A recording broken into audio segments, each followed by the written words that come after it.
We are. No. Yes, you are. Yes. Alright. And you are under arrest as well. Yes. And so is your husband. He's currently in handcuffs right now. Of course he is. Thank you very much. You Alright, can go. lawyer Yeah. now. At first glance, Lillian Sander and Kenneth Keene appeared to be an ordinary couple living a quiet life in Florida. But investigators would soon uncover something far more disturbing hiding behind that normal appearance. Detectives allege that Kenneth Keene developed a manipulative relationship with a teenage girl, someone he publicly described as being like a daughter. Behind the scenes, however, the messages, the gifts, and the substances he allegedly provided told a very different story. And when police began examining the evidence, it quickly became clear the situation was far more serious than anyone initially imagined. What's going on? So there's been some allegations, sexual allegations, that while she was at your house at one point, there was sex involved with her. No.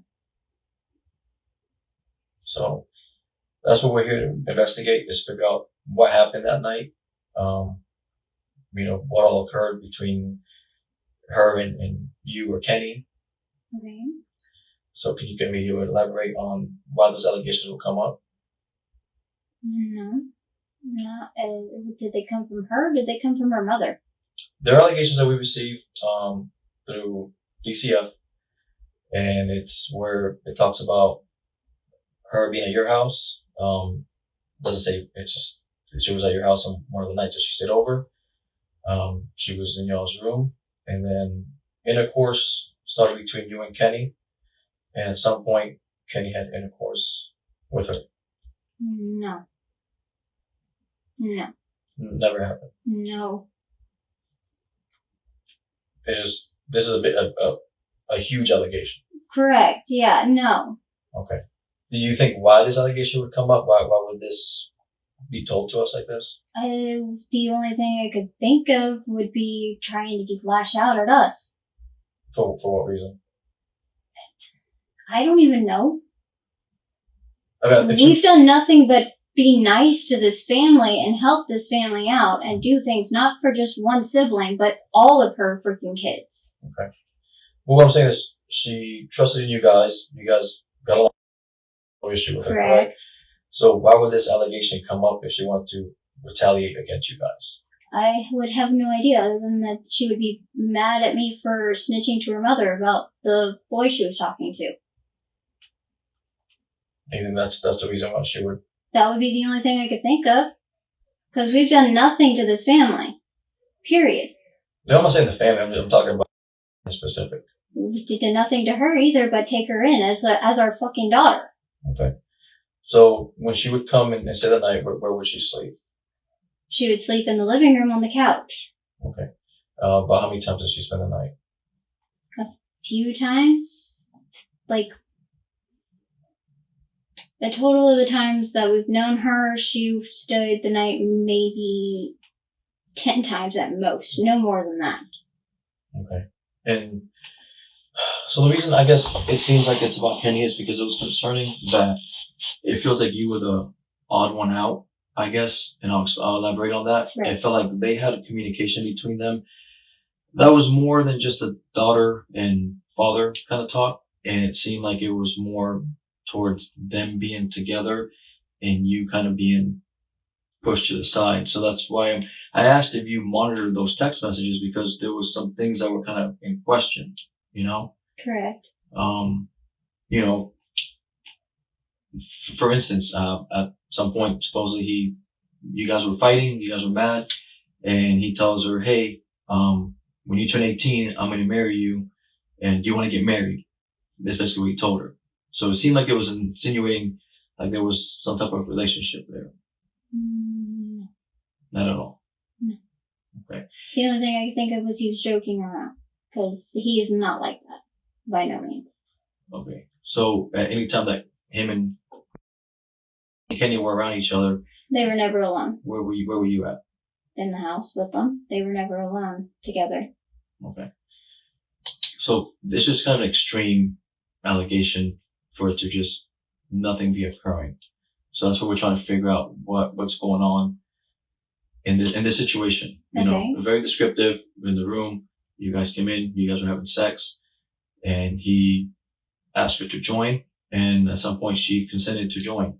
So I can see where, she was willing to, you know what I'm saying? Right, but she's still underage, and that's not okay. Well, And we're well aware of that. well, we're aware of that, but she seems to be kind of, I'll put it this way, she seems very advanced for her age. Right. She's very knowledgeable of things. So even though she's underage, she knows what she's doing. Correct. You know. But she's still underage. That's correct. I'm not saying she's not underage. What I'm saying is, I want to look at this way. I want to look at you, or I'll put you this way. There's a difference between monsters. There's monsters who go around and they'll grab kids and they'll pin them down, or they'll grab them and do horrible things to them. There's those monsters. And I understand that there's the ones who grab the young kids and they take full advantage of them. But then I don't see you guys like that. I don't see you. I'm not seeing Kenny that kind of way. I'm just trying to figure out what happened that night, because it's something that she pushed on. That's something different that I'm looking at. I'm not looking at an angle of a monster, Correct. Because somebody who's a monster kind of just grabs a kid and does really, really bad things without them being aware of it. Right. But if it's who is pushing something, then that's where we look at it different. So that's what I'm trying to figure. That's what happened. If this girl was just pushing and pushing and pushing, and it was her idea or something came up, so that we can figure out the full story of what happened. No, too. It didn't happen. Because yes, she was mature for her age. There may have been possible, things between her and Kenny, correct. But nothing like he wouldn't do that. And neither would I. Well, can you elaborate a little bit, as far as what you mean? There might have been more to her and Kenny.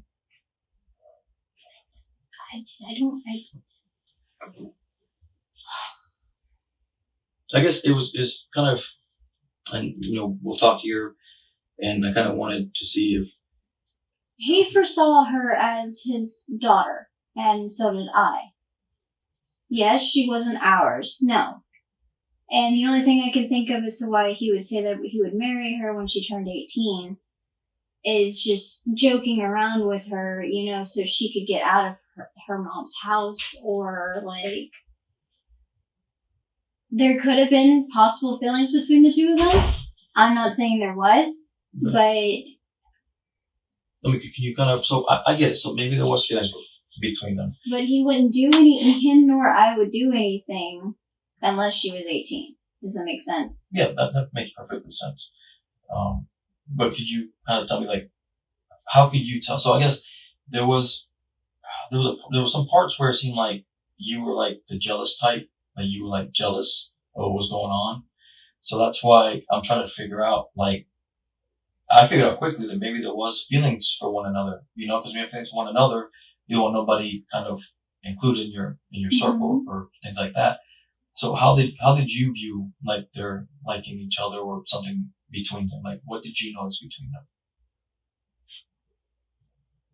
I didn't notice typical teenage hormones, but Kenny knew when to push back. He knew when to distance himself from her. Right. He would joke around with her. He would I wouldn't say flirt back, but kind of jokingly go and play along with it, but not actually mean anything by it. Okay. What things would he say that she probably took it was flirting or? Oh, I have no idea. Other than I'll marry you at 18. I don't know their full extent of conversations. I don't get full conversations. It's only a certain word that would get flagged and stuff like that. They joked around all the time. She was very open with him, and they would joke all the time. He's a very joking person, but he doesn't mean anything by it. I get you. I mean, I'm trying to understand it. So at no point did it bother you? Did the text message between them? And you said you read just about everything that they would talk about. I wouldn't read everything, no, because I couldn't see everything. And I trust my husband. I'm not going to go through his phone. Okay. At some point, did you feel like maybe he was caring for her more than what he should? as far as like doing for her more, talking to her, texting her a lot, calling her, sending her, pictures. As far as I know, he only sent her like face pictures at work and stuff like that. So Now I do know she sent him a bikini picture that she asked him to show me. what was the bikini picture? It was a bikini picture. Her in the mirror. I'll say he sent to her. I mean, she sent to him. Yes. I don't know why she sent it to him, knowing that she could have sent it to me, because she even, in the text message underneath the pictures, said, show Jade. Okay. So, I don't know why she thought to send it to him instead of sending it to me. Because I'm the one that gave her the bikini that she's wearing in the picture. Because it didn't fit me. Okay. And she didn't have one. Because her mother refused to buy her one. So when you guys hanging out, you guys are at the house, she had the vaping issue, which some kids get into that. They get into the vaping. Was she into drinking? No. No drinking at all. Did you guys drink? No. Not around her, no. You guys didn't drink around her? No. Okay. You guys ever offer her any drinks, anything No. to drink? We know not to do that. So Lily, Because contributing to a minor, and that is illegal, which we are aware of. I understand that. And I'm not saying you're not aware of it. I just feel like sometimes things happen that we might be aware of, and it leads to other things.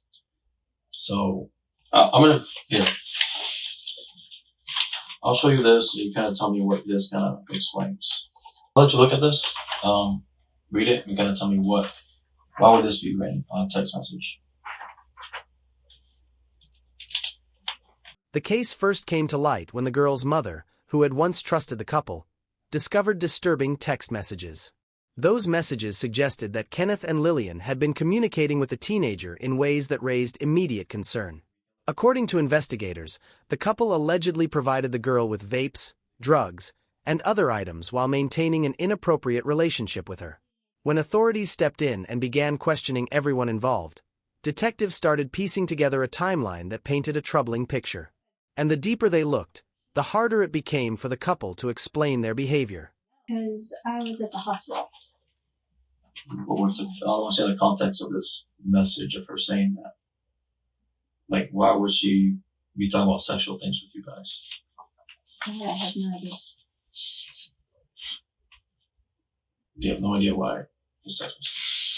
So, is it possible that you guys, what I believe is there was a relationship with all three of you guys. Is that correct to say? There was a fraternal relationship, yes. I mean, a relationship as far as wanting her to be a girlfriend of yours at some point. At some point, maybe. She had mentioned it, yes.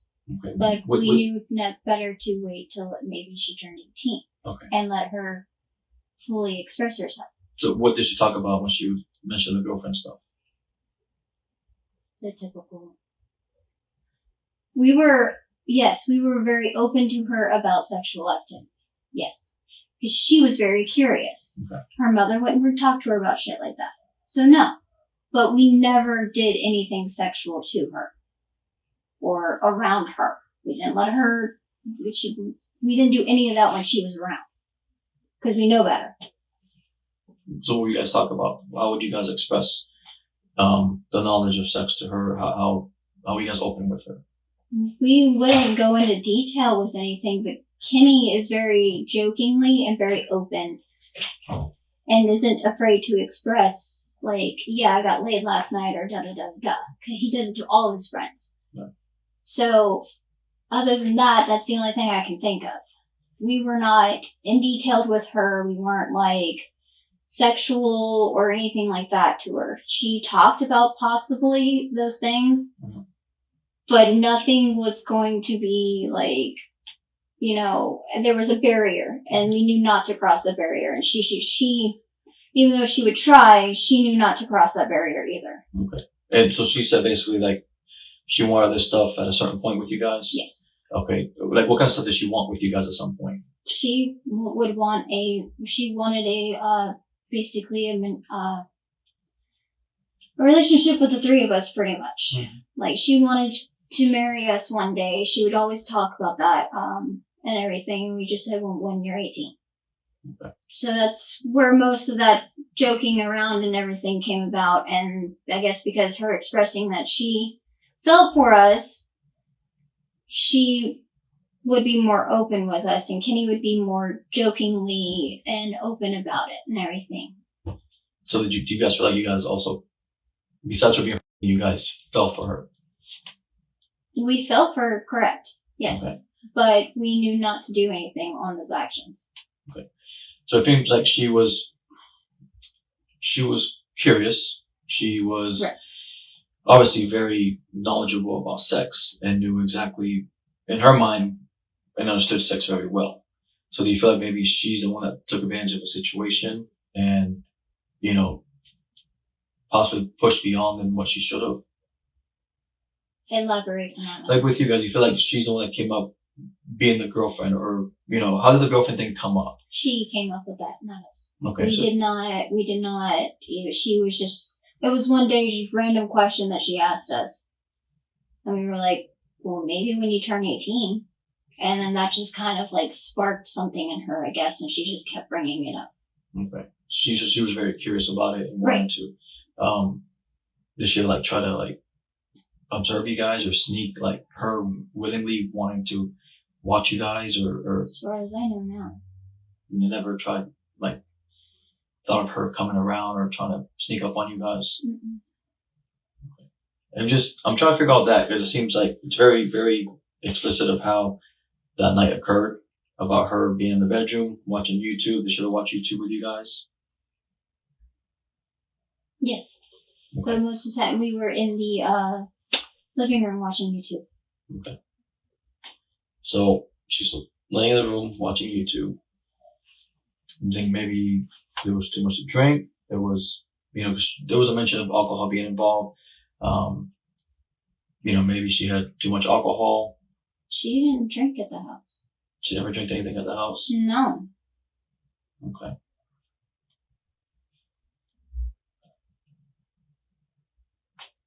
I need you to be 100% honest with me. Okay. If something occurred that night. No.